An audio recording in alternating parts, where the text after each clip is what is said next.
All right, good evening, everyone. Welcome to the October 18, 2023 meeting of the Form-Based Code Area Working Group. We are holding a virtual public meeting tonight, and all participants are joining remotely. I'd like to orient everyone to the virtual environment and cover a few specifics about how tonight's meeting will be run. Tonight's meeting is available to join from the Form-Based Code Area Working Group webpage, the county's events calendar, and at the top of this evening's agenda. Additionally, there is a dial-in phone option for those who wish to use it. If anybody loses internet connectivity during tonight's meeting, please reconnect with us by phone. And please keep your video turned off and microphone muted until you are called upon. Turn off sound to any other devices around you to minimize interference. These tools are located as icons on your command bar. And if you do not see this command, the toolbar called the command bar, try tapping or clicking at the center of your screen and it should pop up. When called upon to speak, you must unmute yourself by clicking on the microphone icon that's located on the command bar. The moderator does not have the ability to unmute you. And if you are dialing in by phone, press *6 to unmute. When you are finished speaking, please re-mute your microphone.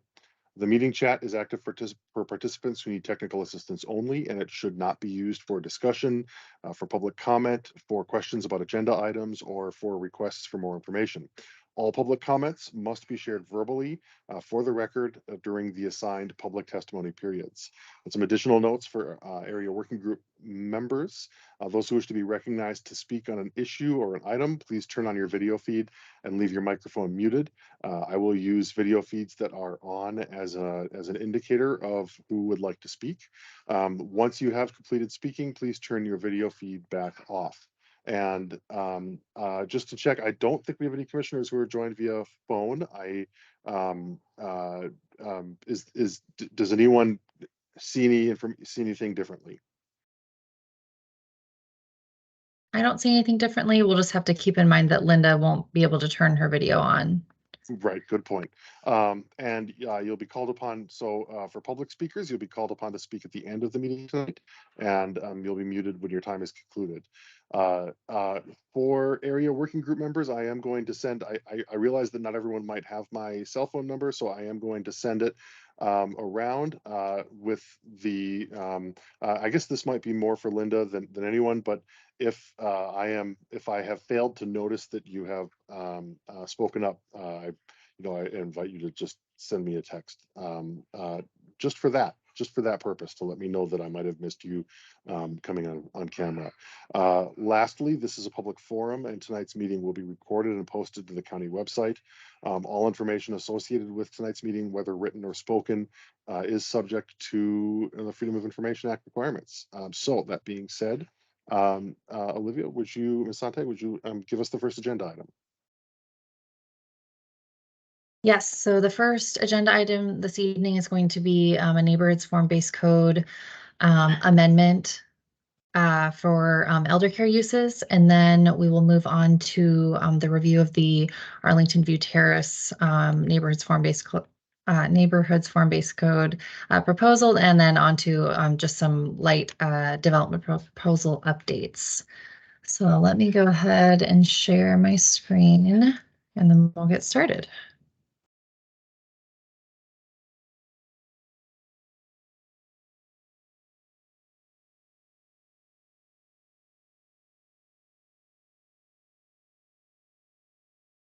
All right, can everybody see the presentation? Yes. I'm going to assume yes. All right, thanks, Mark. So again, this is a neighborhoods form-based code amendment with the primary objective of addressing the current challenges of meeting the affordability requirements for elder care uses in the neighborhoods form-based code by allowing a cash contribution to meet those requirements. So we'll start with a little bit of background. The zoning ordinance didn't always have elder care uses explicitly listed. So back in November of 2019, the county board approved some zoning ordinance amendments, which unfortunately inadvertently excluded elder care uses from being introduced into Appendix A and B, the neighborhoods and the commercial and neighborhoods form-based codes. So as of this year, September of 2023, the county board approved approved amendments to, among other items, introduce those elder care uses into Appendix A and B. So we do now have, you can see over here on the table, under the residential use category, under household living, we have independent living facilities listed. And then under group living, we have assisted living facilities, continuing care, retirement communities, and nursing homes. So another quick thing to note, as you all know, we don't currently have affordability requirements in the commercial form-based code, but we do have those requirements in the neighborhoods form-based code. So for residential development, on-site units are required, and then for commercial development, cash contribution is required.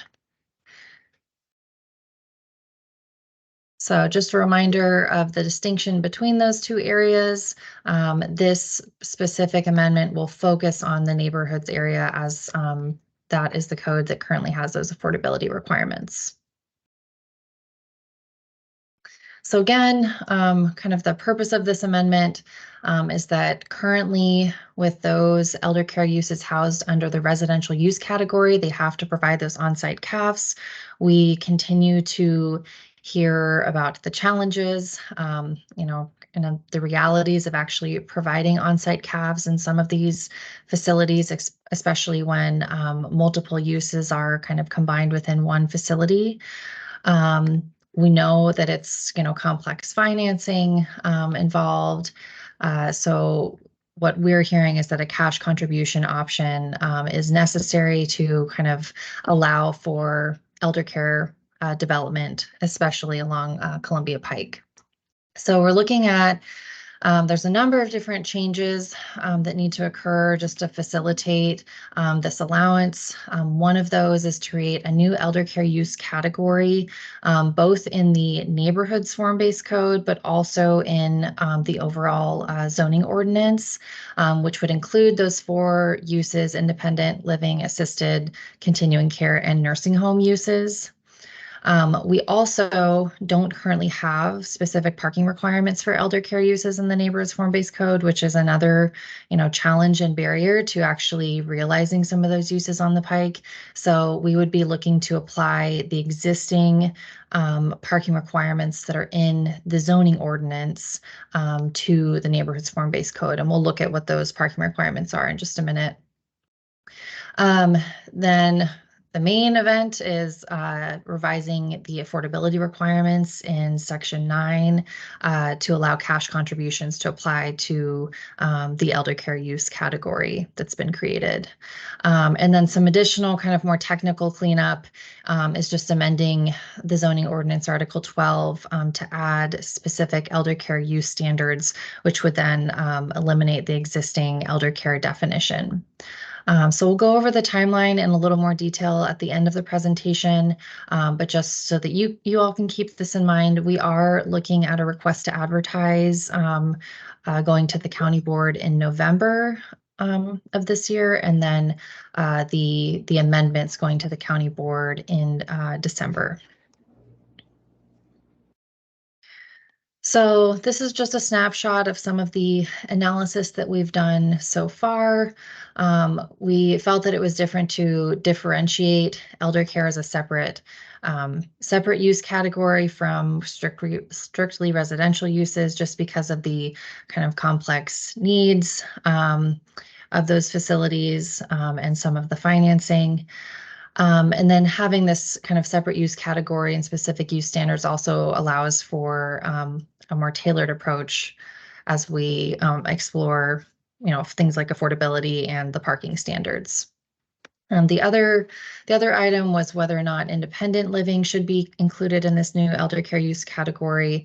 And I think what we found is that, you know, independent living is not just age restricted apartments. It also includes other kind of facilities that are within the larger building, including dining, housekeeping, and those other amenities that would support the residents.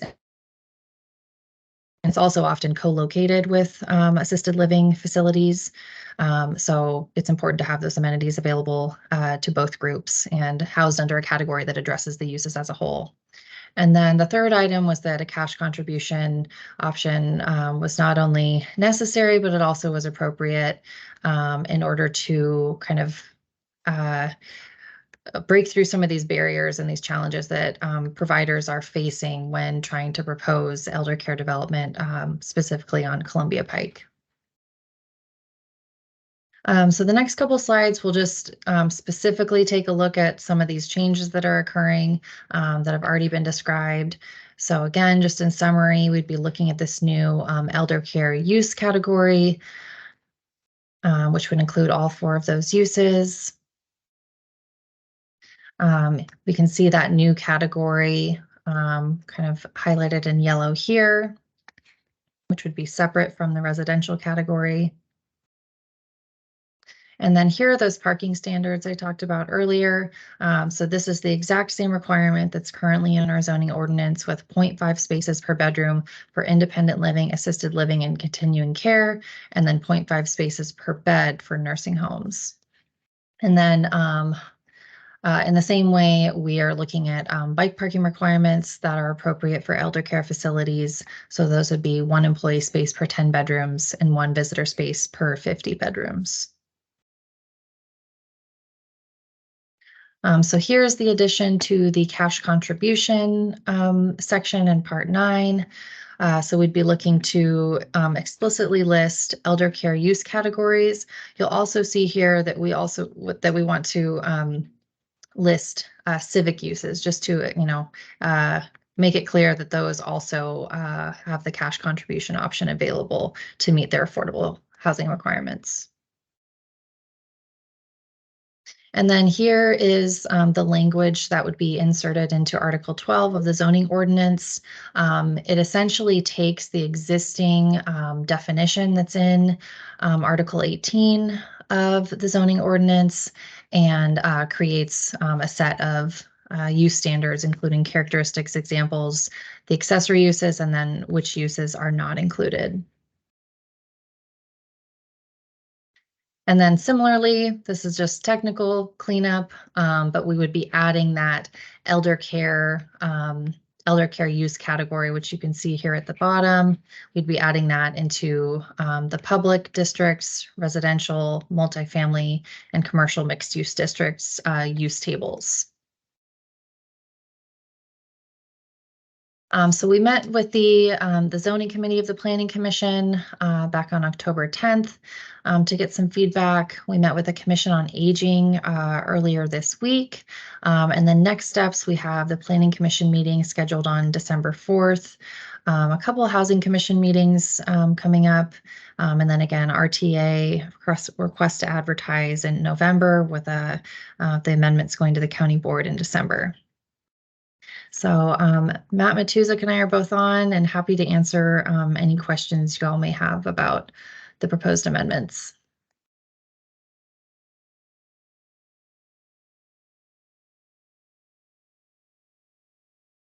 Thank you, Olivia. I think Michelle, I see you're on screen.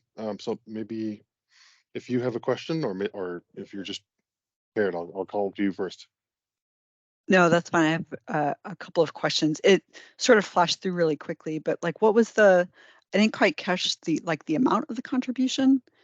And this is maybe me just not knowing, but where does the money go?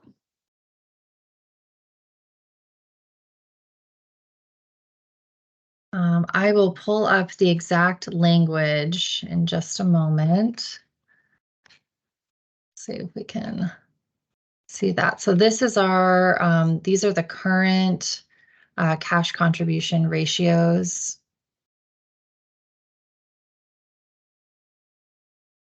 So we can see that, okay. And then they would go into the Affordable Housing Investment Fund. So sorry, so it's the elder care, it would just go into the general fund. It wouldn't necessarily be guaranteed for elder care units somewhere else. It would just be general affordable housing. That's my Right. understanding, yes. I got pizza. I even got those stupid yellow tomatoes that you like. And let me Okay, just as I start talking, there's a hand that goes up. My apologies. Can you help us just a little bit more on how the housing portion of the or at least help me a little bit more on how the housing portion, how the AHIF funds that would be used toward, if they were to be used, if AHIF funds were to be used toward elder care, how would the use of those funds be disaggregated from the services component of the cost of elder care, or would they be? Matt, do you mind addressing this one? Sure. It's actually something that we are, good evening, everybody.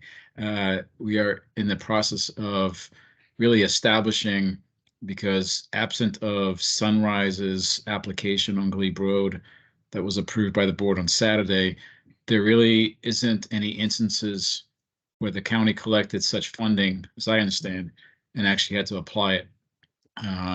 I think what ends up happening is we go through a pretty rigorous recording process, even just putting elder care uses aside. When it comes just to affordable housing, there have been instances where AHIF money was collected from development applications for a specific purpose, such as a site located in the same area. So that level of documentation does exist, and I think is being tracked by not just the housing division in our department, but also the manager's office. But the specifics of how that would happen for elder care developments, I think, is still under review.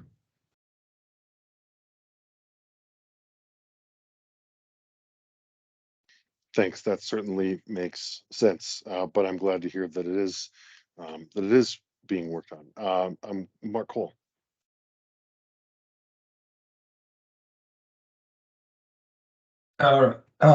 So, and Matt, maybe you just answered this, but I'm kind of a netted out guy. Is it unfair or wrong for me to say that by only having the cash option for these elder care developers, Arlington County is not going to have appreciable, affordable elder care options for people? If I need assisted living, I need independent living or whatever, it sounds like those developments that go in are going to be contributing. We know there's a dearth of them currently, I understand that. They're going to be just doing cash contributions to the fund, and those facilities, those properties that are built under this code are not, they will not have any affordable housing or affordable units specifically. I think the short answer to what I think you're asking is that, yes, the initial projects we anticipate to receive will not have any on-site affordability. The reason that's the case, and you're starting to peel back some harsh realities of our region, but also realities of our zoning ordinance, in that the amendment Olivia just described follows work that initially began in 2019 throughout the entire county, where I believe in 2 instances, September and December of that year, county staff worked to adopt a really broad spectrum of amendments to the broader zoning ordinance, impacting multiple zoning districts, because even at that point in 2019, just a handful of years ago, we had a significant level of barriers that just prevented that use from even being introduced into the county. And I think in recognizing that we need the use, right, just kind of our initial step, is it appropriate? Where is it appropriate?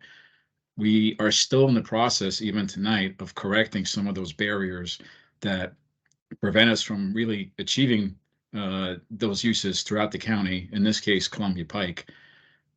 The subsequent level or next phase of such an effort would get into something like the affordability piece, because that is a much bigger bite to really, address in these situations, because it does involve not just, the affordable housing provisions here, but really our other ordinances and even language that Richmond, I think, applies to this region in our county. And I think for us to really be meaningful in addressing on-site affordability, it's going to expand beyond the code, beyond the zoning ordinance, and beyond the county. It's going to require some action from Richmond. Okay, heard and understood. I just hope that we can do something, because it's just, you know, I don't think I want to live in a community that you know, doesn't have room for I mean, I'm reaching that now, so but hopefully I'm not going to have the affordability piece, but I want people who need help affording it to be able to live in our community too. So okay, thank you. Yeah, and again, we're probably going to come back to this several times throughout this process, but you know, we're not really happy with that outcome either, and I think we're fully recognizing that more work is left, work that really needs to be addressed throughout the county, not just Columbia Pike, because it's a problem that is nowhere near being solved. But in the meantime, as those larger efforts continue to go on behind the scenes, this is one of the, you know, few things we can do it now to at least allow such uses to move forward while we keep working on the bigger question. Appreciate it. Thank you.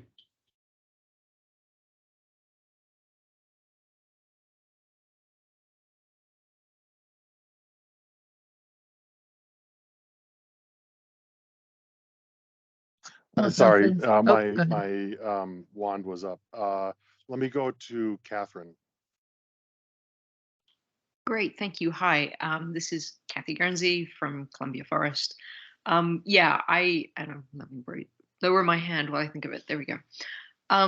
Yeah, I'm just trying to get my head around a little bit the before scenario and what we anticipate to be the after scenario if this is adopted, and just making sure that I'm clear and can explain to people in my neighborhood what the difference is. So, and that gets to sort of the rationale for why you're doing this. But I wondered if you could just take me back a little bit and reorient me as to the rationale for this change. Thank you.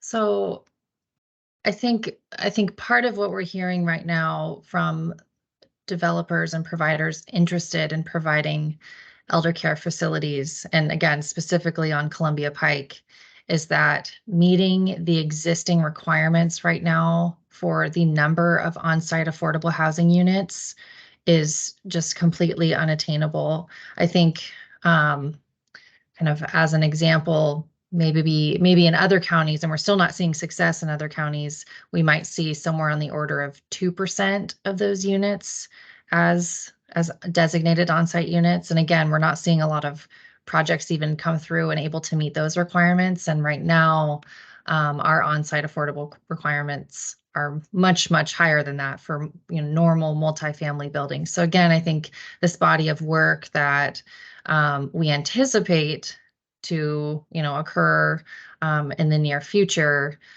requires just a lot more assessment of the costs of providing, like the cost of providing even just one on-site affordable housing unit based on the cost of those services that have to be subsidized by the provider.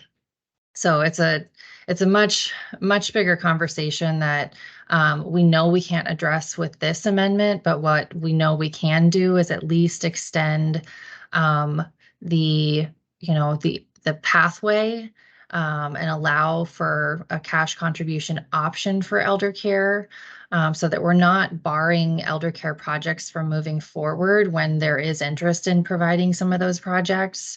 But again, kind of just expanding those options so at least there is a viable path forward. I think, you know, we saw on the recent Sunrise project right now, projects elsewhere in the county, elder care projects elsewhere in the county, do have the option of providing a cash contribution or on-site units. And although we'd love to see on-site units, it continues to just be a challenge to actually deliver those, just given the financial realities of actually providing one of those units. This is Kathy. Okay, yeah, that makes sense. And I appreciate that this is being done to get rid of some of the friction associated with creating these sorts of facilities. But to Mark's point about wanting to ensure that we don't stop here, that we can still move beyond this to get those on-site affordable units, recognizing that that may be a Richmond a Richmond question as well. But okay, thank you. That was a helpful reframing for me, just to make sure that I can explain this to my colleagues. Thank you. I'm going to go to Michelle, and after that, I might have a couple of clarifying questions again myself after that. Sorry, and maybe this is me just not fully understanding. So this amendment is for elder care specifically. I think what I'm personally missing, I think, is that, so do we have a requirement to provide not just affordable housing, but specifically elder care housing? But when we did those amendments back in 2019, we inadvertently left out elder care as one of the exceptions. I think that's what I'm missing, is I don't fully know how to explain it yet, because it's like people are required to provide elder care, but they can't, and so they want to do cash contributions, or it's, I think I'm getting a little, I'm sorry, I'm just getting a little confused between just affordability and CAFs versus specifically the elder care units. Is that right? Like, if you could just, I'm sorry, if you could just spend a second on that. I don't know quite how to explain it to everyone. Sure. So the 2019 amendments, they added those elder care uses to our use tables so that they now were allowed as uses. And in 2019, that's when they forgot to add them to the neighborhoods and commercial form-based code. So even if someone wanted to propose an elder care project, they could not have done so at the time. So now they are an allowed use in the neighborhoods and commercial form-based code. And if someone were to come in with an elder care project, or any project, any kind of development project, we do have an affordable housing requirement. Now, depending on whether you're residential or commercial, you have access to either providing just a cash contribution option or the on-site unit option.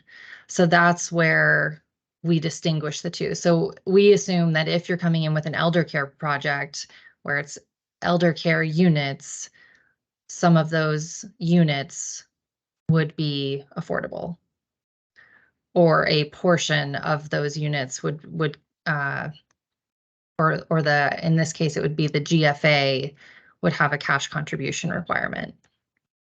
I see. Okay, I get it now. Thank you. So to the extent that I apologize to the extent that this question is a repackaging of of the one, Matt, that you asked a moment ago, but what is a CAF in an elder care context? What we all know what a CAF is for an apartment, right? There's some form of, you pay the person who's living in a CAF pays a certain amount that's below market rate. That apartment is committed for that purpose, and then another source of funds makes up the delta, right? Makes up between the market rate and not. And that's in an economic perspective, maybe not an accounting perspective, right? But there, the bundle of sticks is a place to live, right? But elder care, there are more sticks in the bundle. There's a place to live, but there's also supportive services, and it may be a spectrum of supportive services ranging all the way up to memory care and end-of-life care. So I don't really know what a CAF is in an elder care context. I just don't know it. And I have a follow-up question, which is, do we have any elder care CAFs in the county? And or do any of our peer jurisdictions have any elder care CAFs or committed affordable elder care units, right? Because I want to make sure that we're talking, that we I want to make sure that we're very clear about the bundle of sticks that we're talking about when we are talking about kinds of things we do to try to incentivize the provision of more elder care in the county. And I could probably ramble more, so I'm going to stop. No, I mean, this is great because I think we're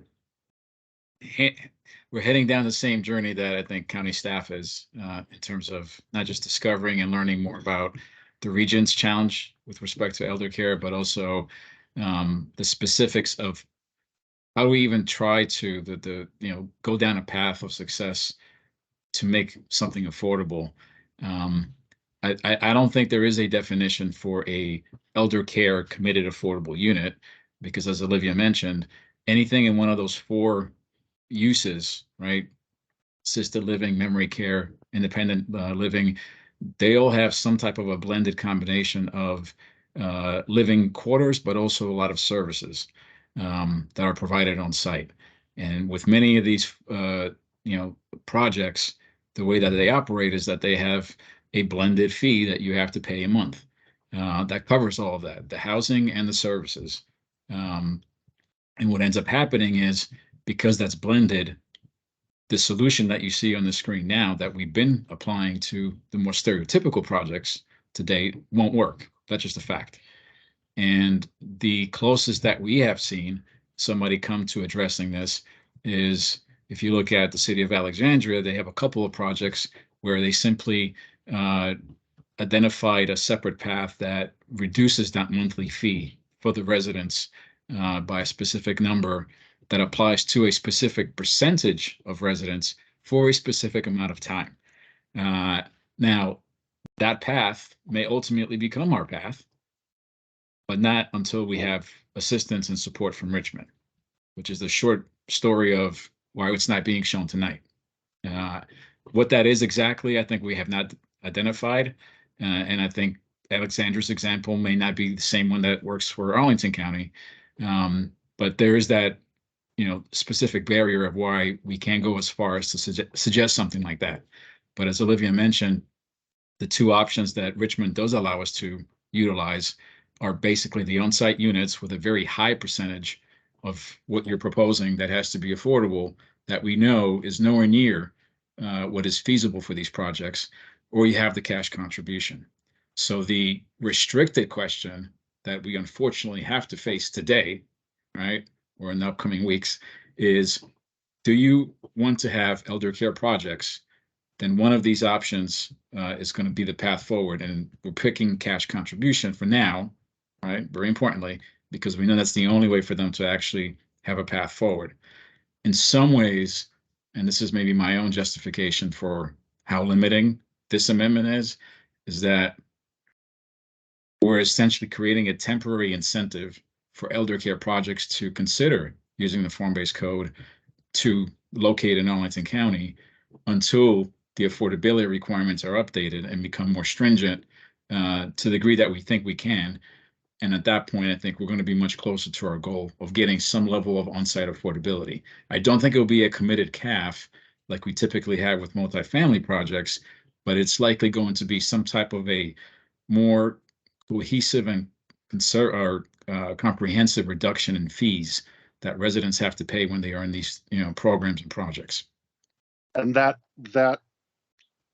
is what we would mean by an on-site unit, right? However we end up constructing it, the analog to our on-site committed affordable unit is what you just described, as opposed to a cash contribution, which would likely go to something like AHIF and be likely be tagged for some kind of elder care use that is part of the broader set of projects that AHIF uses to finance, potentially. Which is less predictable and, of course, more difficult to track, because when you with the cash contribution, like is the case with other housing projects, you have to wait until enough projects have contributed to that to then have a meaningful impact and investment into a single site somewhere in the county, at which point we're being opportunistic of where that is and can't guarantee it's going to stay in the same corridor, as much as we would like to, and then hopefully find a willing partner to kind of work with us and make that project feasible. And if you can't find those, then the money sits there and languishes until it gets more complicated, and year to year, I think county board has to evaluate priorities, and yeah, it's again more difficult to track. So yeah, it's to be clear, we're talking about an entirely new category here, right? We're talking about enabling something that we don't yet have. We have on-site committed affordable housing units, and we might have market rate affordable, however you would define that,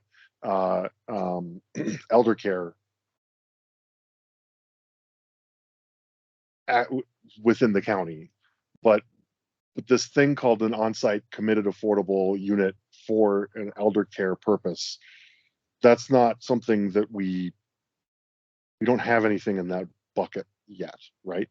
Yeah, I don't think you're going to find anything like that in the research that either we uncovered or our partners in the housing division have provided, is that anytime you will find some level of on-site affordability, it is typically in the form of a reduction in fees that is provided to qualified residents, which that alone could be a separate meeting, or how you qualify folks that, let's face it, at that point are not likely generating income. So it's a very different verification process, but doing that for a certain amount of time to make sure that the value of that subsidy is on par with what we typically would like to collect in exchange for the density offered in the code. Right, because they might be on a fixed income, but they might also have an incredible amount of assets that and so income isn't really the appropriate tool. But I think to get to Mark's concern, and I see Michelle, if you've got your camera back on, and then I'll go to you. But to get to Mark's concern, I mean, I think that the fundamental question is what, in order to be the county that provides that kind of that ensures that there is an avenue for committed affordable elder care services, right? That we also have to have a discussion about what a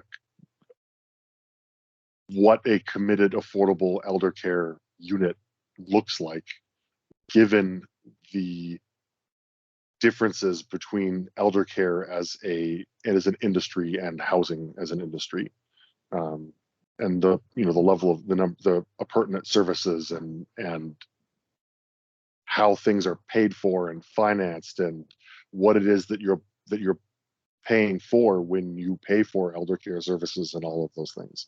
I don't know, Mark.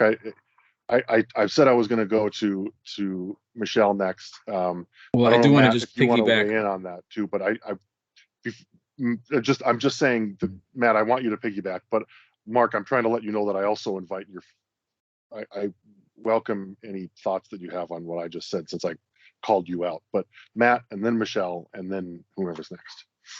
Yeah, and this is, I think, a great time for this conversation, because if I'm not mistaken, earlier this month, this and many other groups were asked to provide feedback on legislative priorities, right, that will go to Richmond. This is one example. If we feel like this is a priority and we need to have some commitments that we can consider potential paths that do work for Arlington, but we have Richmond somewhat in the way of us really exploring all options, then that's a signal we need to send. But to your point, Daniel, the immediate comparison just between the stark difference of a multifamily rental unit to a elder care service that includes housing, right? That broader spectrum of services. You look at rents, even at the Westmont Shopping Center project that just went in. I think one bedrooms were somewhere in the $2,300-$2,400 range. Two bedrooms were like in the $3,500 range per month, right? The costs per month for what we're hearing in these elder care projects could range anywhere from $8,000 to $12,000 per month per person. Good God. So now we're talking about 2, maybe 3 times as much of a difference in price. So now affecting that or reducing it by 60% AMI, whatever that means for the level of subsidy for 30 years is why I think the applicants are saying, I can only give you 2% at best. And even that's, I can't really commit to just yet because of how much bigger of a subsidy it is. And I think part of the solution may have to be further exploring additional, funding mechanisms beyond the county to the degree that they're even available. But that also comes back to the underlying premise that the exchange for the density the form-based code offers is the developer pays for these affordable units. And, to what degree are we willing to revisit that in the name of elder care projects?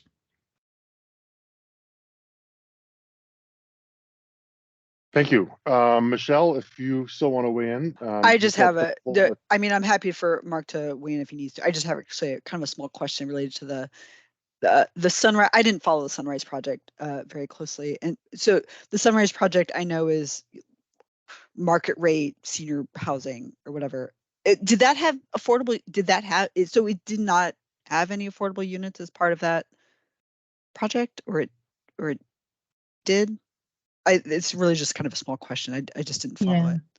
And although it's close to Columbia Pike, it's not within like the form-based code boundaries. So as a site plan, it had the option to provide either cash or on-site. So they elected for cash because they couldn't provide on-site. And even though that was, of course, a question that staff asks, a separate question from, commissions, they couldn't find a way to deliver on-site. Okay, thank you. That was all I had, Daniel. Thanks. And their on-site option, I think, would have been rounded up to 1 unit, if I'm not mistaken, right? Yeah, I think so. That's a lot of overhead that's going to get that is not going to get committed to providing for the services needed in that 1 unit, which means that 1 unit is going to sit empty for all time. Right, and it's not targeting, the people that we wanted to target either by, at a 60% AMI of that price point. It's not reaching the people we wanted to reach.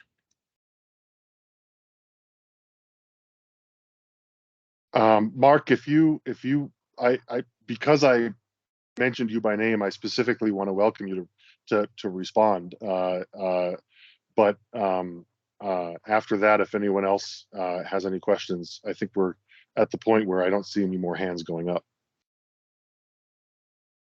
Yeah, Daniel. No, I appreciate that. I'm square with what you had said. I'm on the same. I agree with it. And just because I had to satisfy my curiosity in case anybody cares, and it's my research, me and Google for about 10 minutes during this call. I did go out and look at a lot of the senior living development companies. They're all leveraged within an inch of their lives, and their profit margins are negative, if even that, if you look at their balance sheet. So anyhow, so I guess I typically don't believe anything a developer says, but perhaps there's some truth to that. But I do, if you'll indulge me, I do have one mundane question. Maybe this is what we need at this point.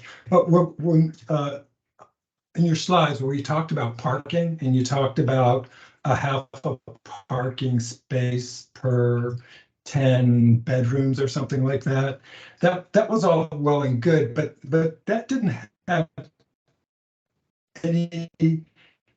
There was nothing there for visitor parking. Like over on the bike section, it says we got this for visitor bikes, but in terms of like visitor parking, there was no call out for that. It was just the number of parking spaces per bedroom and bed in a nursing home. Is that normal that we wouldn't do that? Because I'm concerned. I live in the neighborhood where Sunrise is going in, and I know the Sunrise over in North Arlington is a problem in that neighborhood with, because believe it, old people do have, some have cars and some have people that come and visit them, and there isn't enough parking around that facility for that, so people park out in the community. But So anyhow, I'll shut up. I think you understand my question. No, it's a good observation. Thank you. And I think, some parking requirements don't distinguish necessarily between the users of those spaces. So whether they're, specifically aimed for residents or in this case, employees or visitors, I guess the provider would get to choose based on the kind of the distribution of those different uses, how those parking space would be allotted. But it's definitely a good point, something for us to think about when we're looking at these parking ratios. Thank you. If there are no other questions or comments, I am going to invite Ms. Sondag to bring us to the next item. Thank you. Transitions. All right, it looks like Lauren is here. So this is the Arlington View Terrace West, the Phase 2 project. And Lauren is going to start first with the applicant presentation, and then we'll follow up with a little bit of a form-based code analysis. Hopefully you all were able to see the presentations ahead of time, as well as the checklist, and we'll be happy to answer questions at the end. All right. Thanks, Olivia. As Olivia mentioned, I'm Lauren Riley. I'm with Walsh Colucci. We represent the applicant for this project, HC Inc. And we're excited to bring before you tonight the Arlington View Terrace West project. It's one of those rare unicorn by right form-based code projects, which means there's no use permit, no public hearings. This project conforms to all of the requirements of the form-based code. And if the name is sounding a little familiar to you, you may recall the Arlington View Terrace East project that got approved just a couple of years ago, which we're going to talk about here in a minute. And just to introduce the rest of the team, we have Josh Childs from HC Inc. here tonight, Phoebe Larson with Cunningham Quill, who will be presenting on all the architecture. We also have Chuck McNamara with Camping Ruby, our landscape designer, as well as Travis Brown with Walter L. Phillips. And we have a few other members from our architecture team and civil engineering team as well. We're all available to answer questions after the presentation, but I'll now hand it to Josh with HC to introduce himself and a little bit about this project. Thanks.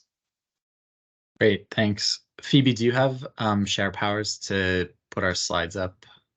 Yes, I'll share my screen now. Okay. Hello, good evening, everyone. I'm Josh Childs with AHC. I've got Alan Goldstein and Tom Willinga and a whole host of the rest of our design and development team here with us tonight as Phoebe gets this together. Once you've got it, Phoebe, you can go ahead to the second. No, you're good.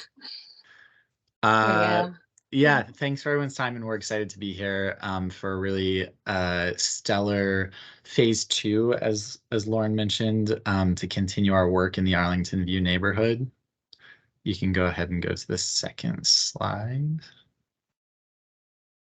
I will just spend a moment on AHC's new logo and name. Many of you are familiar with our organization. AHC for a while did not stand for anything, but now we are Affordable Homes and Communities. So you'll see these colors and letters from here on out for us. We are the same nonprofit, mission-driven affordable housing developer that we have been for nearly the last 50 years. Our home is in Arlington, and our sort of greatest footprint is in Arlington, but we also serve the broader Mid-Atlantic region. We also have a Baltimore office. We're a service-enriched housing provider and a deep commitment to resident services. And if Phoebe wants to go to the next slide. Our commitment to resident services, I'll just note briefly, we have at this site an enhancement since we've completed our first phase at the east site there on the left of the screen. We have a beautiful, lovely community room and resident services office that really serves our entire resident community that exists there.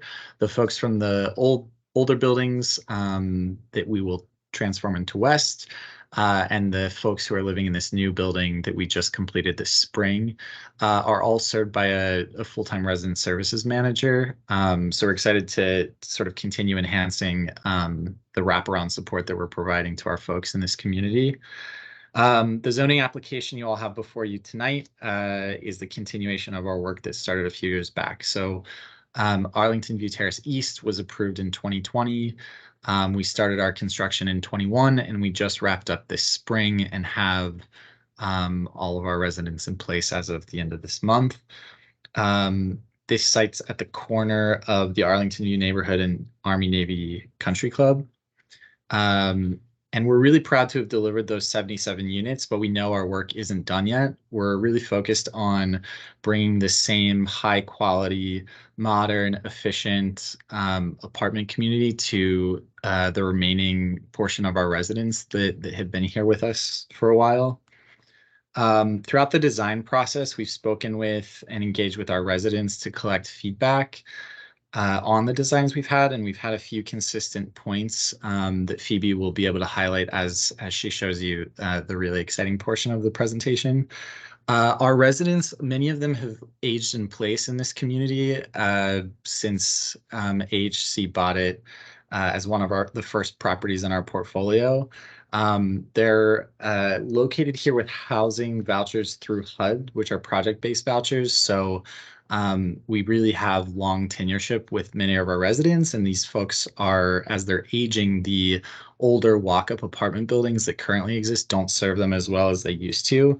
So we heard a big need and desire for the same kind of accessibility, elevators, ramps, and all that we've got at our brand new building just across the street. There was a desire for more active green space for leisure, recreation. I won't spoil it for Phoebe, but to take advantage of some views for our golf course views, which are pretty spectacular for any property, let alone one in our portfolio. And I think as we were designing sort of in the mid-thick of the COVID pandemic, it really emphasized the need for more green space and more room for active recreation and fresh air that we're excited to deliver. And we heard this strong desire to keep a playground on site. It's been important not just for our residents and their kids as they've grown up, but also we heard this when we talked with folks from the Civic Association too, that a lot of people use the little playground that's currently on site. And so we were careful to make sure we had a spot to relocate it on the new site. With that brief intro, I'll turn it over to Phoebe now, who can go through our design that we're just couldn't be more proud of and really excited to have before you tonight. So thanks, everyone. Thanks, Josh. That was a great introduction, background to the whole project, and I'm excited to be here today. This is the second phase of the overall development of the Arlington View Terrace project. The first one, as Josh mentioned before I click to the next slide, is on the upper left, and it just got completed this year. So we're really excited to be in the early design for the next phase across the street. So I'll just quickly flip through some of these renderings, but we wanted to kick it off showing you some of our idealized views of what we think it will look like. As you're at the top of the hill and you're looking down South Rolfe Street, you'll see our massing steps down. And in this view, you can see all the proposed development. As you come down the hill, you'll see we transition into a lighter area. And then when you get to the corner on the left off the page is where the Arlington View Terrace East project is, and this is across the street. This is the small building. We are proposing 2 buildings. And as you look right, you can see we're providing the 14th Road South extension. So the context of the project, again, is, and let me zoom in a little bit here. You can see in the bottom right corner where the Arlington View Terrace East was under construction when this aerial photo was taken. So that's where that project is. And the red outline area is the total boundary of what we're proposing for this project for the west development. And you can see it includes 4 smaller garden style apartment buildings and 1 larger one with a whole bunch of surface parking. And the views that kind of go along with that are, if you're at the top of the hill and you're looking down, that's this view. And you can see on the left, before we go on, there's a pretty steep hillside and a whole bunch of planting on the left, buffering this side of the street.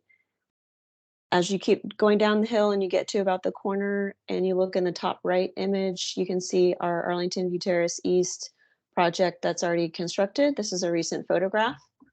And then as you can see, the view of the Army Navy Country Club beyond is pretty nice. And then again, to kind of reemphasize that this site has these unique opportunities of just the access to these views. As you come down and you look through the buildings, you can see the grade drops off a little bit, and you can see that those amazing views in between the existing buildings.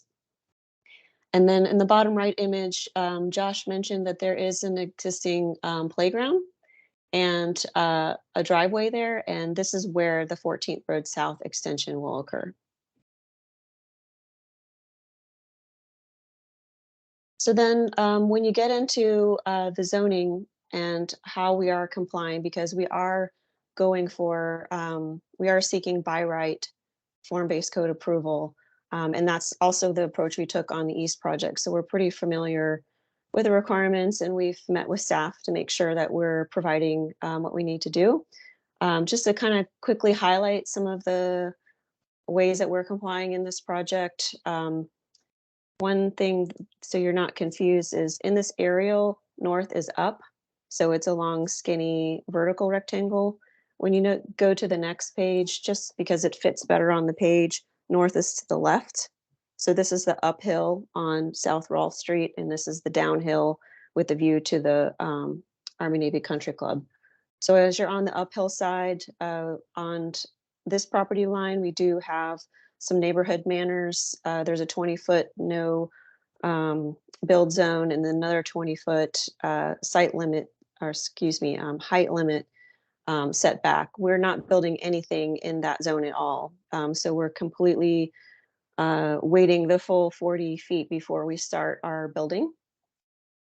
And as you kind of extend down South Rolfe Street, there's a fat dash line in our drawing. On the uphill side, we have a small apartment zone, and it has, you all know, it has its own discrete set of rules. And then this line here is where the urban residential cutoff line was, and we're taking the 50-foot extension so that our urban residential line is this fat dash line. And then as you come down the hill, you're clearly in the urban residential portion on the required building line on this side. And then here you can see the 14th Road South extension kind of bisects the development. So we're providing 2 buildings. The smaller building is urban residential. We're calling that EF. And that relates to the parcel labels. And then in the small apartment, that one's AB, and it's connected to CD. I think I hit most of the, I guess one thing is, you all know we need to provide open areas.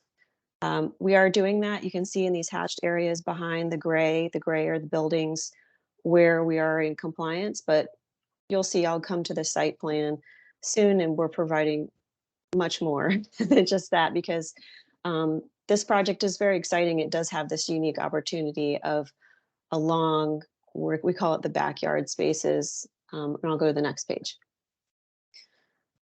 Just to kind of quickly, without getting into too much detail on the landscape design, because we have it shown rendered on the next page, just to quickly show, again, here's that AB portion that's in the small apartment, CD, and then EF, and then the street sections that go with it. AA is through 14th Road South, that's here. We're providing the streetscape that's required by the form-based code. BB, you can see the hillside that starts a step up here. And then our kind of smaller scale, small apartment is shown here. And then as you go down the hill and you're cutting this CC, you can see our ABC East completed footprint on the top right of the page, and it's matched across the street with the appropriate streetscape there. So then I'll go to the next page. And I'll zoom in a little bit so you all can see. The ABCD building is all connected on this level. But before I kind of get into the detail of the plan, I just want to highlight a couple larger points. One is our development is bisected. So we have one building that's providing 48 affordable apartment homes and one building that's providing 30. In total, we're providing 78. And that's the most that we could achieve on these two sites. We have a couple big ideas. One of the things that we were really excited about, and we feel it's been successful on the ABT East project, is the gesture that we have on the main corner. We call it the front porch. And so when we started coming up with big ideas for the architecture for the West development, we thought we wanted another gesture to the neighborhood. And so in this project, in the space in the middle of the ABCD zone, we have what we call our kind of front yard space, which is directly adjacent to our main entry. And it's like a courtyard space that can serve both as an amenity for the residents, but also it's accessible from the sidewalk. So people could potentially, wander down in this space and, be neighborly. As you all know, a lot of the design moves are made in order to work with the form-based code. So one thing that you probably remember from looking at the photographs is there's quite a large hill across this whole length of this development. So on the left side of the page, you're at the top of the hill, and then the grade drops off quite a lot. And you'll see that when we get into some of the elevation section views later. As a result of that, we set our floor levels in order to comply with the code, at the average grade for that area, with the 3 feet above. So what that means is the ground floor that you're seeing here on ABCD has to be at this location. And it's actually convenient for us because it relates to this front yard space that we're calling. And when you come in that main entry, this is our main entry to this building, you come into this generous lobby space. And another one of our big ideas, which I wanted to share with you, is this front yard space is not just a landscape and a pedestrian connection to the street space and the sidewalk. It's also envisioned as a visual connection for people on the sidewalk looking through, for people in the front yard looking through. And this community room space is an amenity and an internal amenity for the residents that we envision has a transparency so that you can get a glimpse of the views of the pastoral views beyond.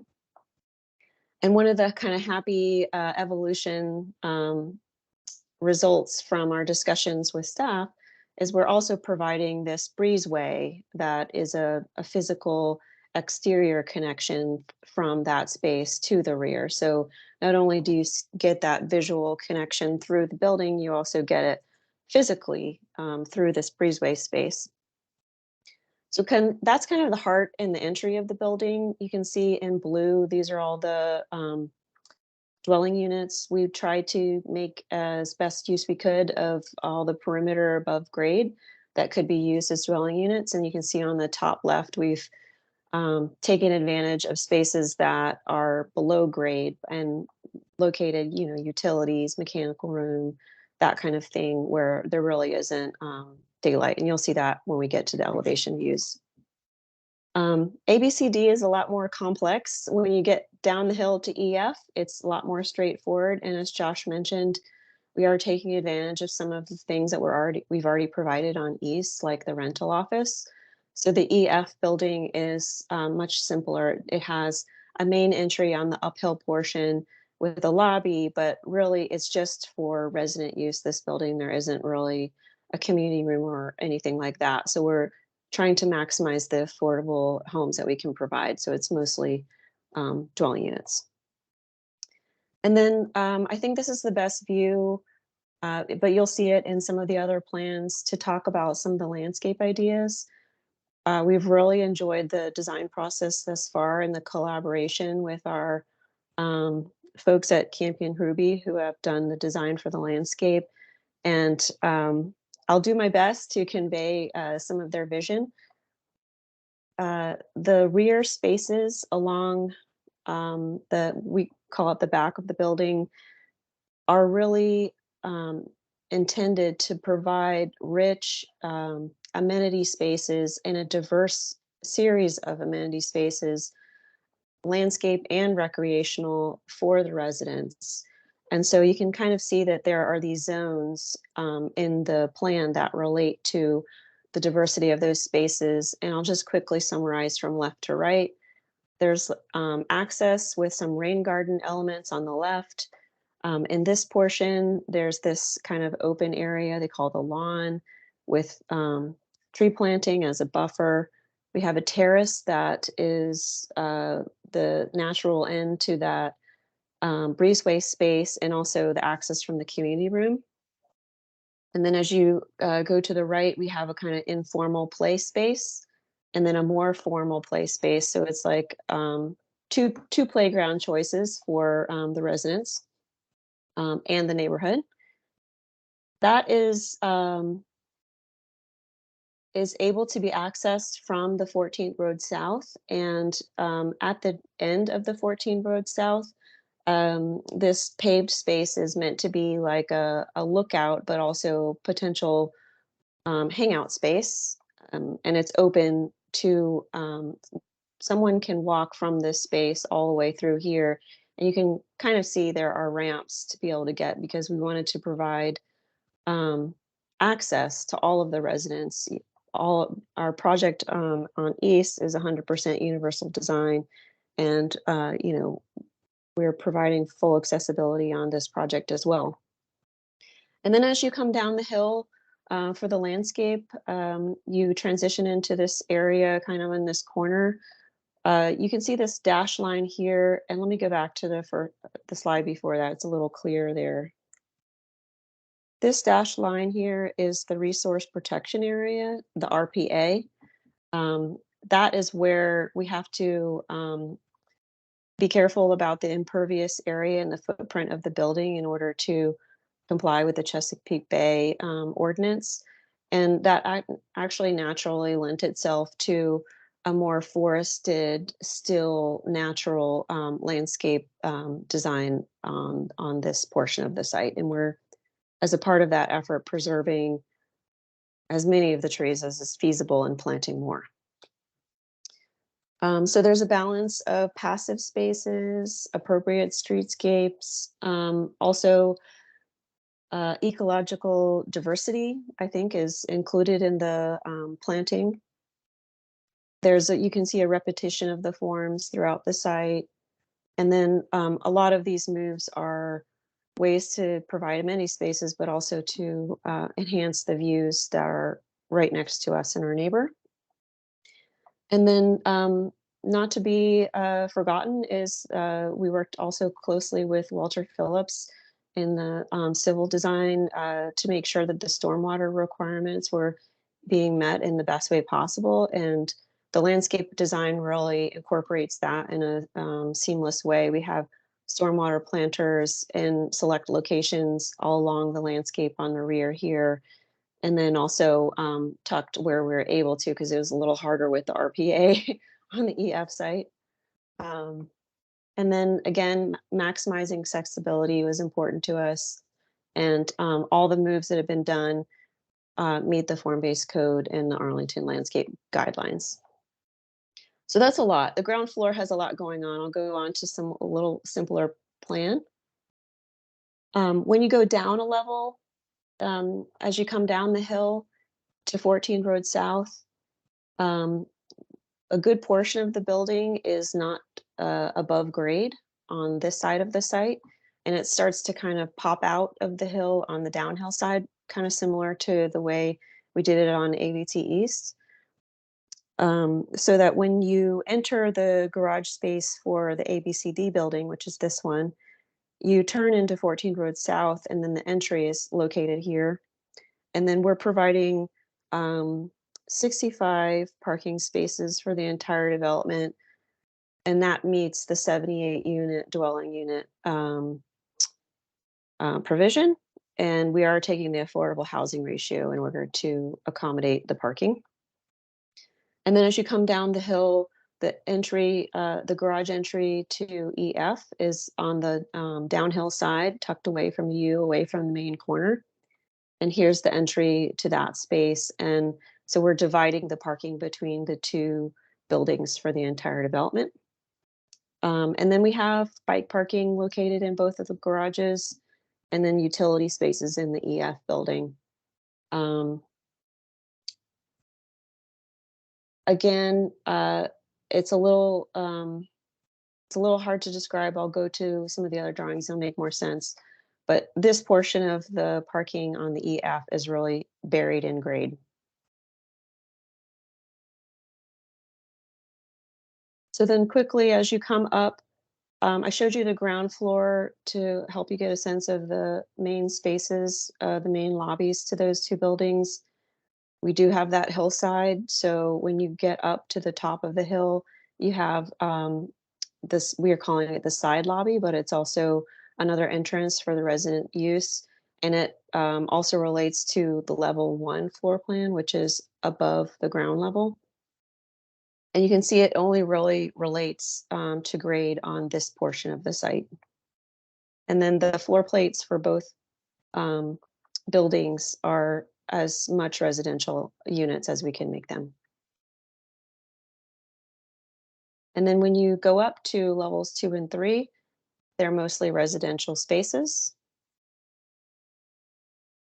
And then when you come to level 4, the division between the small apartment and the urban residential is kind of where I'm waving my little hand here. On the left side, we are providing dwelling units in the attic spaces. So you can see that in blue here. And that's why there's these gray, because we're cutting through the roof and you're getting a little bit of a view of the roof below. And then when you're in the urban residential zone, we only have roof access spaces, and we're excited to provide a roof deck on this project, as well as solar, which we provided on AVT East, that's intended for this project, as well as the usual mechanical equipment, but it's going to be limited because we don't have a lot of roof space. And then on EF, we have a mechanical equipment and solar zone. And you'll see the architecture in the section, the parapets are really designed to help screen that equipment. And then we've lowered the parapet where we have this green roof, so that this green roof actually is serving as a visual amenity for the neighborhood and our AVT East project across the street, as well as helping us achieve our stormwater goals. And then when you get to the very top of the cake, you have the roof plan of the small apartment is, gable form with these dormers along the form-based code facade side, as well as facing the Army Navy Country Club.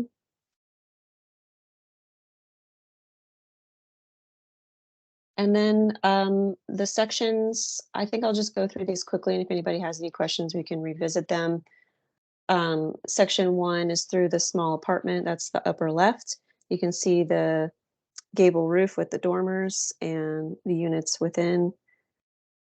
Section 2 shows if you cut through that breezeway, and let me zoom in a little bit here, you can see the grade change from the sidewalk in the street down to the rear portion of the site, and we're taking up the balance with our courtyard space and this breezeway to get people access to that portion of the site.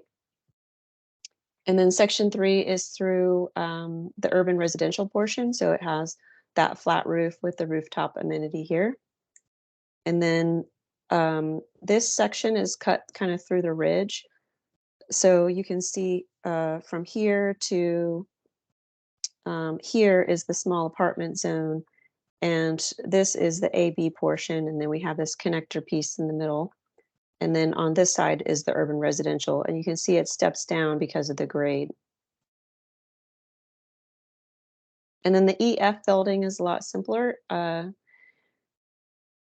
Cutting this way, you see it's basically urban residential, similar to the CD portion of the ABCD building. And then it's pretty simple cut the other way. And then to take you through, I think, understanding some of those ideas that I was talking about, or some of those things I was pointing out earlier, the elevation makes the most sense, and we do have rendering, so I'll flip to those next, but the elevation kind of helps explain all of it together. Again, on the right of the page, you have this small apartment. You can see it's 3 stories with the gable roof with dormers.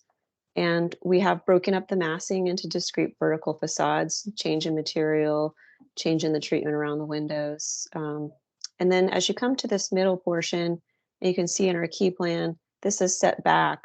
So it's not a form-based code regulated facade. It's not on the RBL, but it is still within the small apartment zone of along the streetscape. So to us, it made the most sense to treat it similar to the small apartment, and then really break up the connection between the two with this vertical element, which also kind of helps emphasize the breezeway beyond below. And you can see the hillside at the sidewalk level, and this dashed line here, that's where the sidewalk occurs. We cut below that so you could see into our courtyard space, but the sidewalk is up here. And then as you come down the hill, you see we come into more discrete vertical, 2 discrete vertical facades. This white one is our main urban residential portion, and we're emphasizing the main entry to the building with these larger openings, an entry canopy. And then as you come down the hill, we want it to be a little bit more quiet because that's not our main entry. And then I think also this connector space, because it is directly adjacent to our, what we call the front yard, we wanted this to be a special element with this white projecting bay and these dormers, so that when you're in this space, it really feels like a rich facade. And just to highlight again, we've stepped the massing as you go down the hill. And one thing that Lee Quill, who's on the call, and Lee, feel free to jump in if you want. When we're discussing the design ideas for this project, I enjoy this analogy is the ABT East project that we completed across the street. We set up this language of architecture, and the West project is not a copy of that. The buildings are like a family where everyone looks like they're part of the family, but everyone has their unique differences. And that's guided the approach that we've taken for all of the design moves that we're providing on this development. So materials and colors run through a similar vein, but different treatments, different differences between them all so that they are different but related. So then to come back to the rendering, again, this is your uphill side. You see the shed roof with the dormers for the small apartment area. And then the whole development stepping down. And then here again, and this is really easier to understand in 3-dimension. Here's our main entry at that urban residential portion. Here's down in this space is our front yard. And we're providing the street wall that's required by the form-based code, but we're doing it in a way that is as low a visual barrier as we can provide. And then the landscape design has helped us kind of hint at what's contained within with these small ornamental trees, so you can get a sense of there's something worth coming up to and going inside. You can see here, there is that visual connection through that breezeway. And I think I'll go to the next one. So then the EF building that's down the hill and across 14th Road South, 14th Road South extension is on the right side of the page. We have two discrete vertical facades. Our main entry is on the uphill side. You can see here with an entry canopy to signal to people that that is the entry. And then as you come down the hill, we've tucked the parking entrances out of the way. And then again, it's much easier to understand in 3 dimensions. So if you're standing at the corner of the intersection, you're looking at that building, there it is. And you can see that it is similar but different. And then while we're on this view, I guess I just want to remind you all that this 14th Road South extension is the visual access to the pastoral views beyond. And that includes this paving space that is part of the whole string of site elements on the rear. And then that's it.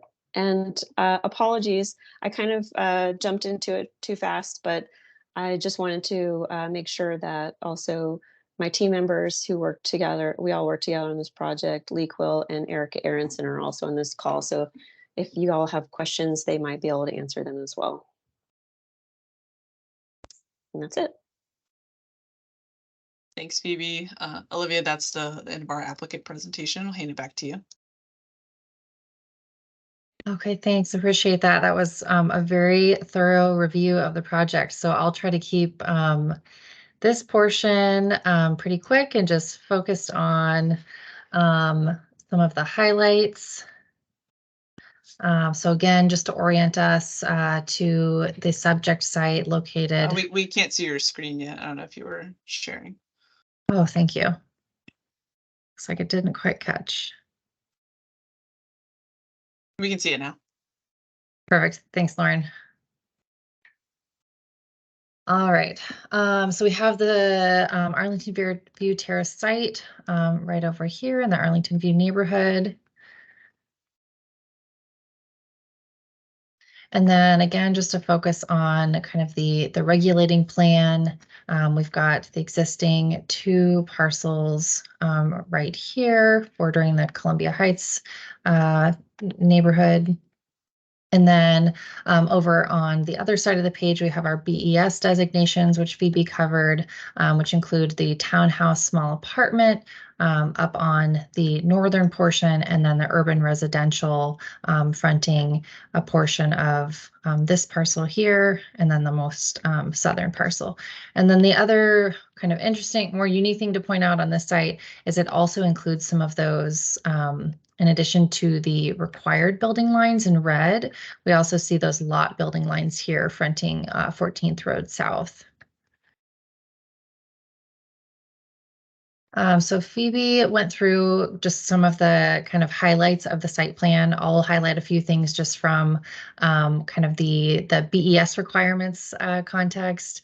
Again, she highlighted this 40-foot setback that we see here for the small apartment BES, which allows that ultimate building height. This is also the portion where we see that attic story included, that 12-foot breezeway running through the building. This area, we see the streetscape improvements along the entire frontage. And then, oops, as Phoebe also highlighted, the open space requirements are being met for each of these individual BES sites. So the first one here, the second one here with urban residential, and then the third one being building E and F. So again, we can see these existing, I believe there are 37 existing units between all of these buildings on site. and then the proposed kind of replacement. So a quick highlight, we have the requirements over here on the left-hand side and what's being proposed on the right-hand side.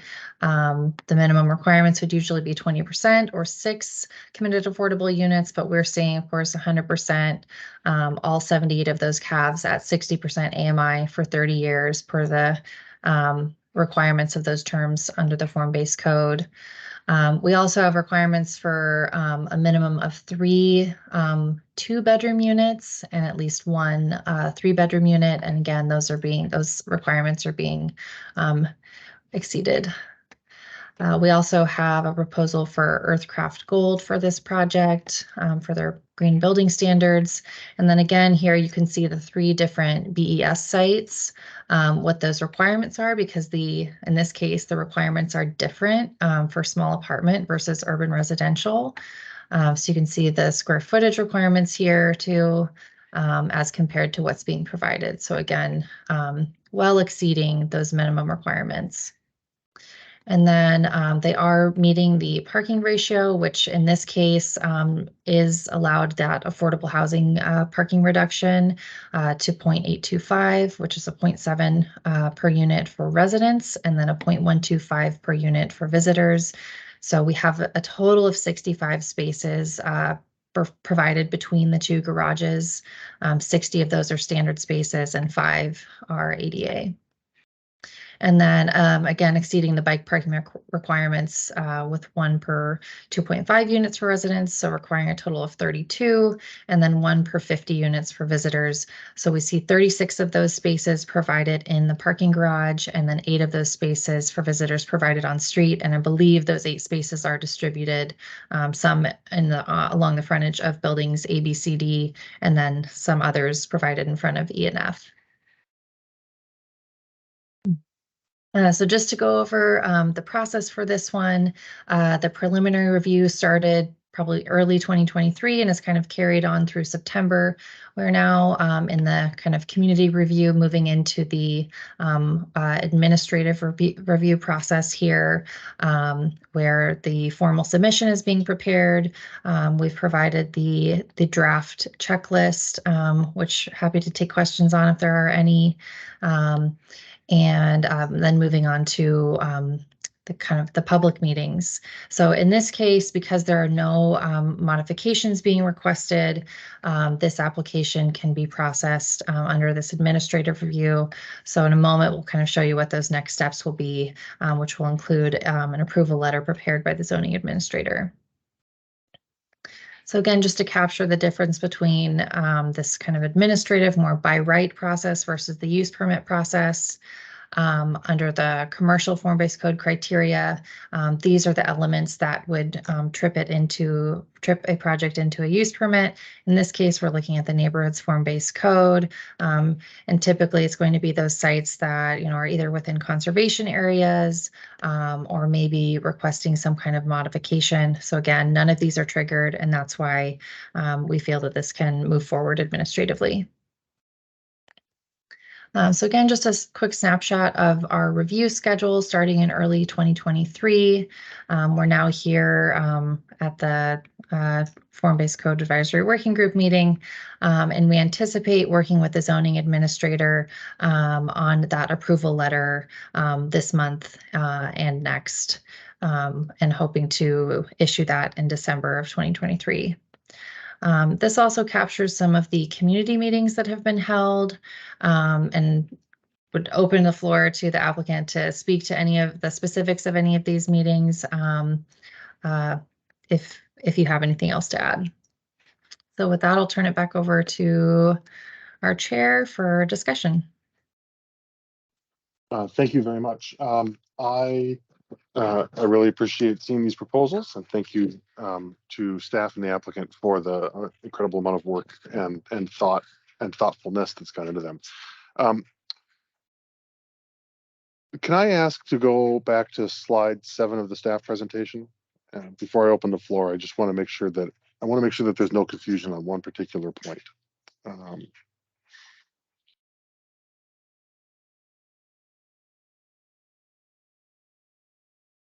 Right.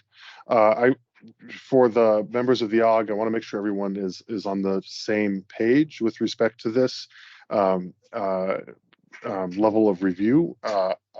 This is the term by right has been used. It's not. It is and it isn't by right, right? What it is an administrative process review under the form-based code, right? So it's more than just by right per the zoning district, but it's less than the usual amount of process that a public process that is involved in a use permit. That it is involved under the projects that have gone forward in the form-based code in the past. Is there anyone? Just want to make sure we all have an opportunity to ask any questions about that before we move forward. It looks like there are no questions on that, which is great. So then I don't have any questions beyond that. So I want to open the floor for conversation, feedback, questions from the rest of the AWG.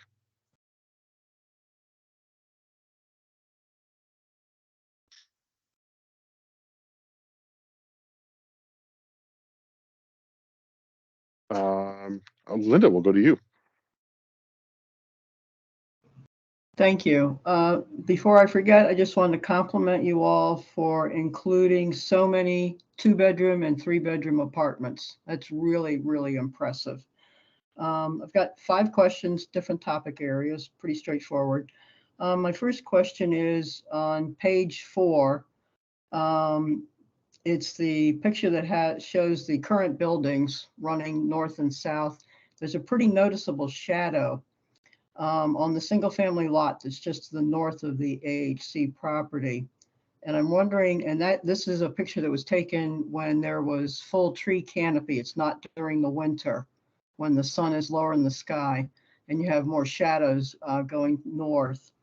I'm wondering what the height of the current northernmost building is vis-a-vis the height of the proposed building AB at that northern end next to the single family lot. Yeah, Phoebe, could you pull up that slide that she's mentioning, and then we can go over the. Yeah, it's page 4, heights. But I think it's slide like 6 or 7. Mm-hmm.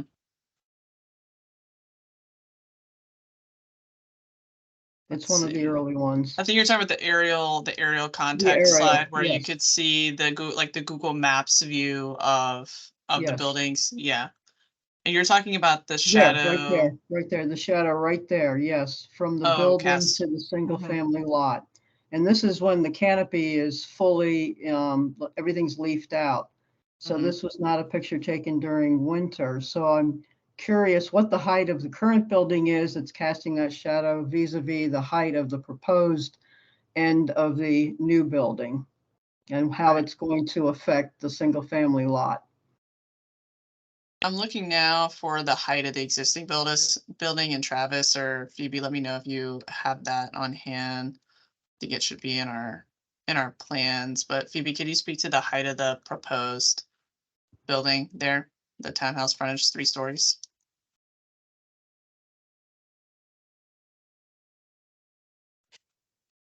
Lauren, the existing building is 3 stories tall. I'm sorry, that didn't quite come through. I said the existing building is 3 stories tall. Right. Do we have the height of it? Yeah, the actual height. It's 25 feet tall from grade. From grade. Okay. Okay. I would mention that the aerial photograph north is to the right. Right. And then the proposed, if you can hear me, the proposed development is 3 stories plus a roof.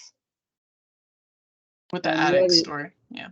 And what is it? What is its height? 35 average. Because each story I think is 10 feet. Okay. I'd have to verify that, but I think that's my recollection. The existing building is located about 11.3 feet from the northern property line where the shadow is. the new building will be set back 40.5 feet. So it'll be set back 30 feet further from the single family home, but it'll only be taller. Yes, that's great. That really helps provide context in terms of what the actual impact will be. Thank you. My second question is, can you talk just for a minute about the fencing that you're using on the south and west sides of the property bordering Army Navy? What kind of fence, height, etc.?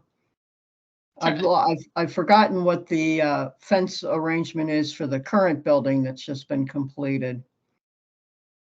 Sure, I'll recognize Phoebe and Chuck to speak about the materials there around the landscaping facing the country club. Hi guys, I'm Chuck McNamara with Campion Ruby Landscape Architects. The fencing around the building is, I believe, 6 foot height. It'll have some transparency to it. It's not chain link fence. That's specifically called out as not allowed under the FBC guidelines. So it'll most likely be of some, black metal construction. So 6 feet all the way around. Right. Okay. But open, not solid. Right. Okay. You definitely want to take advantage of the view. There's no question about that. Next question is the visitor bike parking only being on the street. Is it possible to do visitor bike parking in the garages?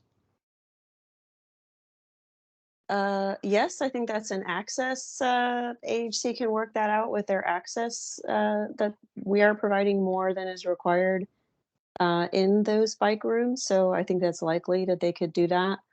I guess I'll also just note that the requirement for the on-street bike parking is lower than what we're providing because we wanted to provide more guest bike parking than is required.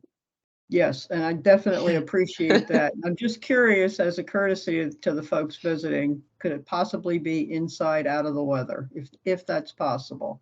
But definitely appreciate the fact that you've gone well above the amount that's required. Josh, do you want to I would speak say to? I bike in DC, and when I visit my friend's apartment and they have bike parking, they fob me in. So I would expect if I was visiting a friend at Terraces West that they would do the same thing if it was raining. I don't think there's like a policy issue or dispute we would have on that side. Or a space issue in the garage. You don't foresee a problem. Also, yeah, we haven't been over capacity at East, which also provides bike parking. Yeah, so that's where I was going, which is we have a lot in East, and all 3 developments work together. So yeah, there's plenty of parking. Yeah, we haven't been oversubscribed for East, so I don't think with our sort of even enhanced numbers at West that we would have a problem with that. Great, thank you. The next topic, the usable living space in the attic units. Can you identify, for example, a regular 1 bedroom, what the square footage of a regular 1 bedroom is, and then what would be the square footage for a 1 bedroom that's in the attic area? I'm asking because I'm curious if there are rules about actual usable living space. Right. And all of us who are in Cape Cods, you have the half story up, and unless you put dormers in, you definitely lose usable living space. So I'm just curious how the sizes of, for example, a 1 bedroom, 2 bedroom, any of them, how they compare to their compatriots that don't have the dormers. Right. Well, while Phoebe's looking that up, I'll know we did take a hard look at providing additional living space in the dormers on the townhouse small area, small apartment frontage, to provide more space for residents, and that all of the residential space in that attic story in those dormers is an extension of the below grade space as required by the form-based code. And so it is all one unit there extending from the 3rd floor to the attic story. And then Phoebe, do you want to Yeah, I can speak to the unit sizes? I can speak to, Yeah, I can speak to the units. Actually, if I lived in this building, I would want to be in the attic because this is the footprint of a typical 2-bedroom, which is actually a generous space. And this is the footprint of a 2-bedroom unit in the attic space. And each of these dormers, we've paid particular attention to the scale of them, but they're not your average dormer. They are large enough. And you can see here that we have triple windows. They're large enough to fit a bedroom in this space that's like 11 feet wide.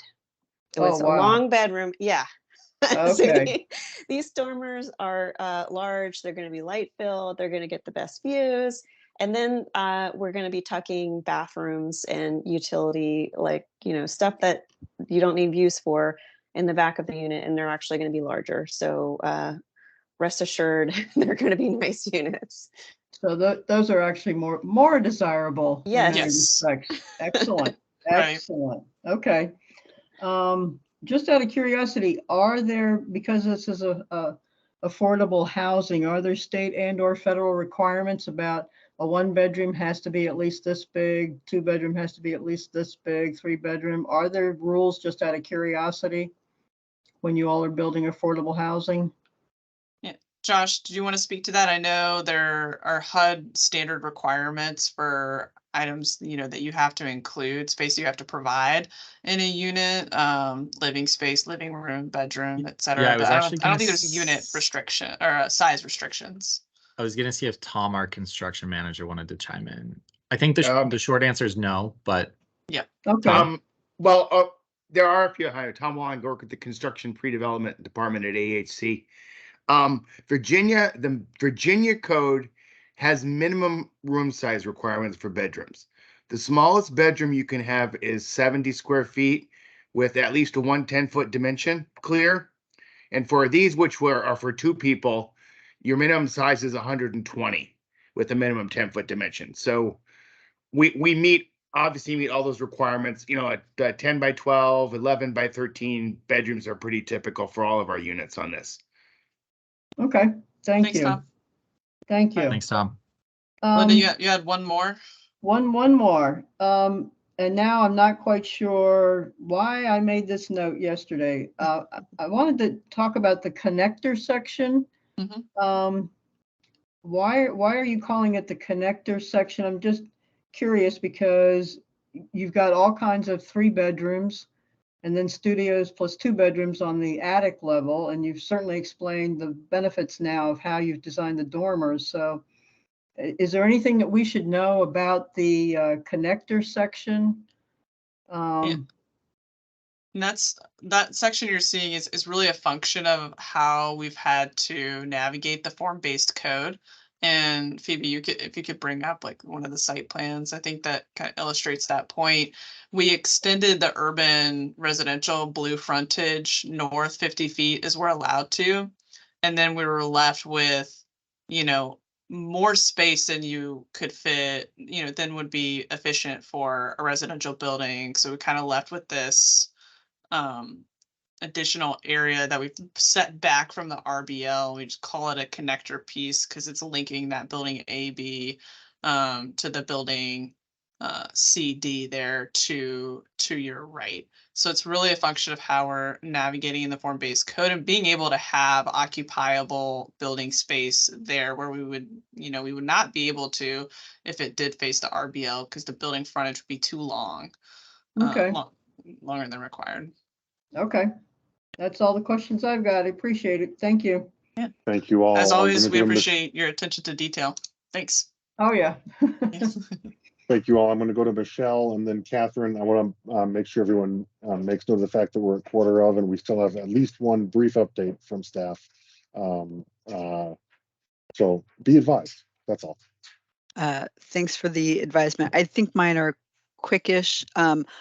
One is not really related specifically to the form-based code permit, but I was just curious about what the, in short form, I guess, what happens to the residents that are here now and how, and that's a little bit related to my next question, which is, and I'll just ask them both now, which is, you said the residents were really interested in a playground, and you sort of like have a spot where it is, but I was just wondering if there's more detail specifically on the playground. Like, is it another tot lot that's like what there is there now? And that nature area, is that the nature play area, is that blocked off? Like, does that just become a dog relief area, or is that specifically like a kid area, or it's just like open space that's not going to be end up for kids? So those are my two questions. It's just the playground seems so important, but I didn't really see much information about it other than there's something there apparently. Thanks, Michelle. I'll recognize Josh first to speak about resident relocation. I believe the intent is to, temporarily relocate folks who are living here now back into the building once it's completed. And you just went through this on AVT East, right? Yep. So we just are wrapping up this month with our last relocations back. So everyone who lives on this side of the street now are part of a HUD voucher program called HAP. They all have HAP contracts. So there is like a rigorous and sort of defined comprehensive resident relocation plan. For everyone that we relocated during the East redevelopment, we were able to house them sort of within the rest of our Arlington portfolio, and our resident services folks work with people if they have kids to make sure they can stay, in the same schools, and kind of all the care and attention that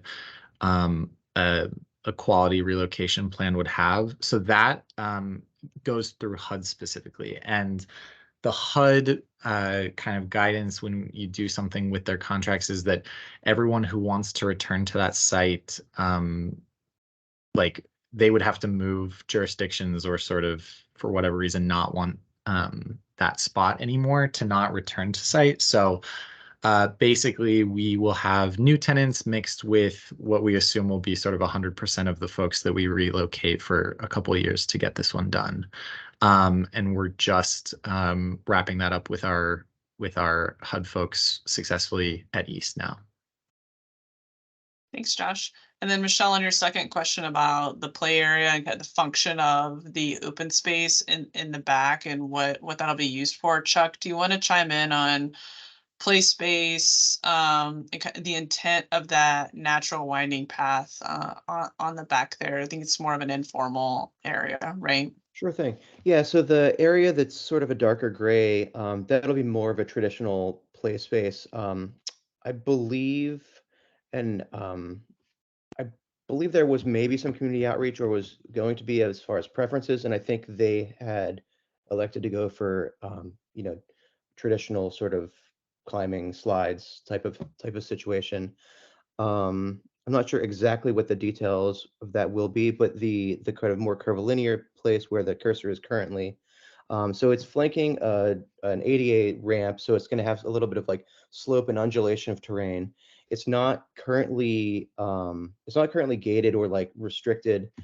I guess that could be a signage thing that says, no dogs please, or something, if that were a concern. Yeah, but it's mostly just sort of like a lawn and natural outdoor space for sort of kids to be kids, without it having to be programmed area. Thanks, Chuck. And then I'll note too, in the area on the bottom right there, winding up towards EF, that is within, you can see our resource protection area line there. So the intent there is to create a more natural winding path and have less program space so that we're not encroaching into the RPA. Thanks. I just want to say, like, it seems really fuzzy, your idea of what the playground is going to be. And so I just want to be very clear, like that, you listed that as like one of the top 3 things of the concerns for the community. Sure. And so I just want to make sure, that you're taking that seriously. It'll be no less substantial than what exists on the site today.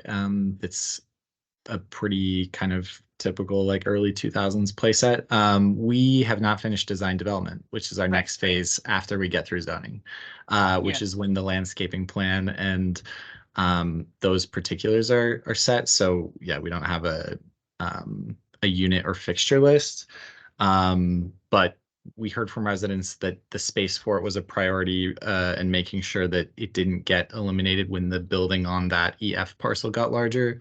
So we have space for it, and we'll continue to meet with them to make sure we get the right fixtures picked. Right, yeah. The what goes in that space won't be determined by this administrative approval of this application. They'll still have opportunities to refine that design, as Josh mentioned, through the landscape plan process. Thanks. I guess my last comment would, Yes. this is it, Dan, I promise. It's just that, No, go ahead. I'm sorry. that little nature play area that's actually kind of a lawn, but maybe also a dog area, like, you know, to the degree that staff is considering that like active open space. I don't, it seems a little wishy-washy to me, but that's my last comment.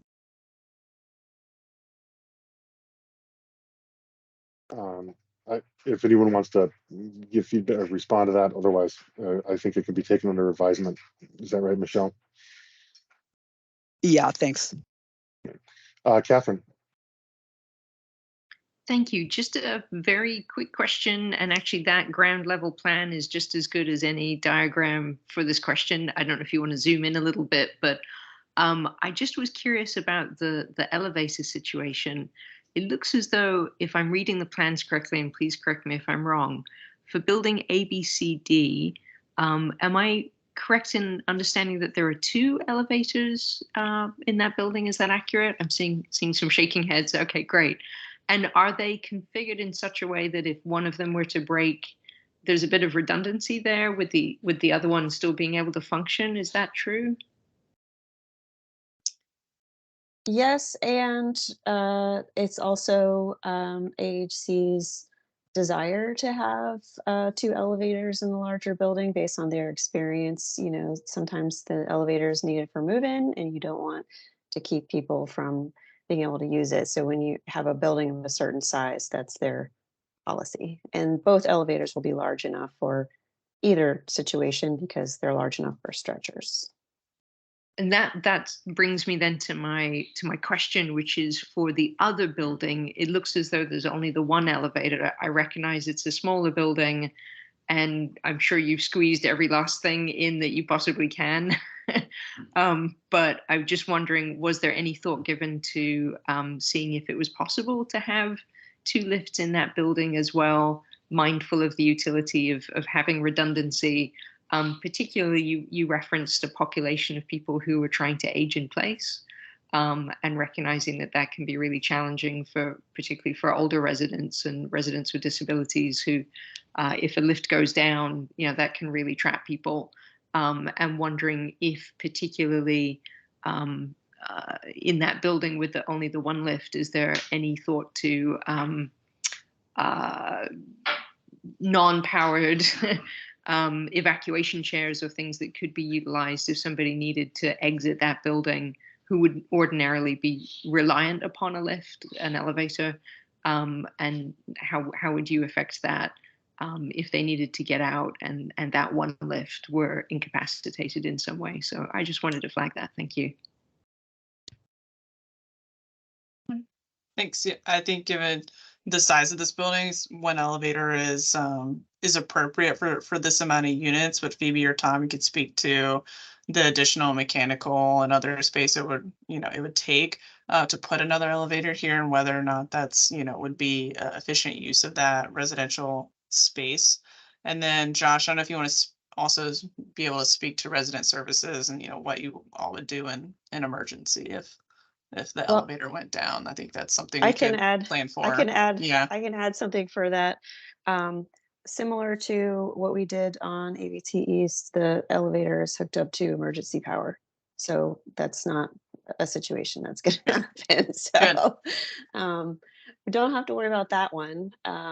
It is a tight site and a tight building, and it is kind of modest in size. 2 elevators seems like more than would be reasonable, honestly. And then we also have the 2 egress stairs, which are large enough to be accessible means of egress. So they're fully code compliant with all the life safety concerns that, we address when we comply with those. So I think, I don't know if that's answering your question, but This is Kathy. Yeah, no, I appreciate it's a tight spot, and I fully expected that this would be code compliant, but I was so pleased to see the dual elevators in the one building. And as you are, dealing with an aging in-place population, just wanted to flag if it's not feasible to have redundancy in terms of, mechanical elevators in the one building. Just a bit of thoughtfulness in terms of emergency evacuation or something where there might be other reasons other than power why utilization of a lift might be inappropriate, and just making sure that there's a way for people to safely exit. I work in the disability space and have been in buildings where, for a variety of reasons, the lifts are not functioning, and often with power wheelchair users and people, and it's not great to have to rely upon the fire service to come and evacuate people. So just as you guys have been obviously forward thinking about these things, just wanted to flag it. So thank you. Thank you for that. I'm going to go to Mark and then Linda briefly, and then I'd like to move on to our last item for the evening. Yeah. Thanks, Daniel. I'll be real quick. So parking. I understand you satisfied the parking requirements. And you have parking in each of the two buildings. Is the parking available in each building proportional to either the number of bedrooms or the number of units? I know you have 65 total spaces, but are they divvied up? So if I'm in EF, I'll be able to park in EF and not have to park in A, B, C, D because there's no parking available because there's fewer parking spaces relative to the number of units or bedrooms. Right. I think, let me see. Phoebe, what is our breakdown of parking per building? I think there's 46 parking spaces in ABCD garage and 19 in the EF garage. And I believe both residents of either building would be able to park in either garage. Is that right? Yes. Yeah, so we don't foresee an issue with availability of parking for residents. They'll be able to go to either garage, and the garage underneath ABCD is larger than the one under EF. Yeah, so I'm just wondering proportionality. And I guess then my other question is, if I have to park in the other building, I have to go outside to get to my building, correct? You would have to, yeah, because there's that public road, 14th Street South, that bisects the property. Yeah. Which we're required to provide. Right. we did have that discussion. Yeah. Okay. So I think back to Linda for our last question or comment on the matter. What are your sidewalk widths? Travis, you want to take that? We're providing 6-foot sidewalk along all frontages. Excellent. Thank you. That's it. Easy one. All right. Great. Thank you. Thank you all to the applicant and especially, and also to staff for the excellent presentations and responses to questions. I think we are ready. Oh, okay, there it is. We're ready for the agenda forecast. Right. And thanks, everyone. Yeah, have a great evening. Thank you all. Thank you, everyone. Appreciate the time. Thank you. All right, we'll make this very quick. This is just a preview of some of our upcoming projects, and just letting you guys know that we do have kind of a full agenda likely for the next 2 months. So next month in November, you're going to see a green building requirements amendment that we're proposing for both the commercial and neighborhoods codes.